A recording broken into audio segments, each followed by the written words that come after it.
Hoje nós vamos ter o estudo morfofuncional dos neurônios, célula da glia, classificação e função dos neurotransmissores e nós vamos falar da serotonina, potencial de ação, PIPs e PEPs. Nós vamos começar mostrando a forma do neurônio. O formato da célula nervosa, que é o neurônio, é diferente das outras células. A única semelhança é a parte onde abriga o núcleo e as organelas. Vamos então conhecer o neurônio. Esta é a região que abriga o núcleo, é chamada de corpo celular. Ela mantém o neurônio vivo. É onde vai acontecer o início do estímulo elétrico que percorre todo o neurônio. Tanto o sistema nervoso central quanto o sistema nervoso periférico trabalham à base de eletricidade, e esta será produzida no corpo celular. Os neurônios têm por objetivo gerar impulsos elétricos. Do corpo celular saem ramificações chamadas de dendritos. É como se fossem as mãos dos neurônios. Através dos dendritos, ele pode se comunicar com vários outros neurônios. Do corpo celular parte uma estrutura fininha, que pode ser bem comprida, chamada axônio, que transmite um impulso elétrico proveniente do corpo celular. Quando o corpo celular produz nutrientes e produz ATP, sabemos que é a função do neurônio produzir a energia elétrica, e essa energia elétrica vai ser conduzida através do axônio. O axônio é envolvido pela bainha de mielina, e essa bainha é feita de gordura, um isolante elétrico para os axônios. Ela, então, tem como objetivo isolar a eletricidade, aumentar a velocidade de condução do impulso elétrico que passa dentro do axônio. Os axônios mielínicos conduzem a eletricidade mais rapidamente, e os que não têm a bainha de mielina, ou seja, os amielínicos, demoram mais para levar a eletricidade onde precisam. Essa eletricidade pode passar de 400 km por hora. No final do neurônio, tem o terminal sináptico, que se une aos dendritos de outro neurônio, fazendo uma ligação entre eles, mas sem um contato físico. As células da glia protegem, isolam e nutrem os neurônios. Os astrócitos desempenham um papel importante como a nutrição, a sustentação dos neurônios, preenchem os espaços entre eles. Eles regulam os neurotransmissores, ativam a maturação e a proliferação das células tronco-nervosas adultas. Para que isso aconteça, existe no pezinho do terminal sináptico o botão sináptico, que é de estrutura mais larga para permitir o maior número de vesículas sinápticas que contém dentro dela os neurotransmissores. Como já foi falado, não há contato direto entre os neurônios. Existe um vão chamado fenda sináptica. Nós vamos falar agora dos neurotransmissores. Neurotransmissores representam os mensageiros do cérebro. Presentes no terminal pré-sináptico, são substâncias químicas que permitem que os neurônios passem sinais entre si e para outras células do corpo, o que os torna importantíssimos em nossas funções vitais. São liberados em quantidade suficiente para exercer uma ação definida no neurônio pós-sináptico ou órgão efetor. Possuem receptores específicos. A serotonina é um neurotransmissor produzido no tronco encefálico e desempenha papel em muitas partes do organismo. A ação desse neurotransmissor é de regular o humor, o sono, a atividade sexual, o ritmo circadiano, as funções neuroendócrinas, a temperatura corporal, sensibilidade à dor, a atividade motora e funções cognitivas. Ela age também como antidepressivo. Tem efeito inibidor da conduta e modulador geral da atividade psíquica. Ela influi sobre quase todas as funções cerebrais, inibindo-a de forma direta ou estimulando o sistema GABA, que é o principal neurotransmissor inibitório do sistema nervoso central. Falando um pouquinho mais sobre a sinapse, nós temos dois tipos de sinapse, a química e a elétrica.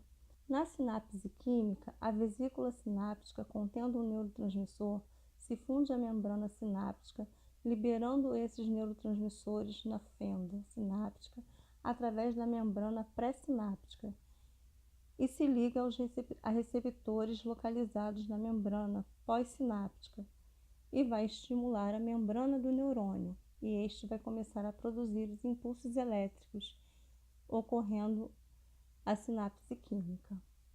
A sinapse elétrica ocorre por impulsos elétricos através de junção comunicante muito semelhante ao que temos na musculatura cardíaca, também chamadas junções gap. São feitas através do livre fluxo de íons para os dois lados da membrana dos neurônios, bidimensional. Nesse caso, pode fluir energia nos dois sentidos.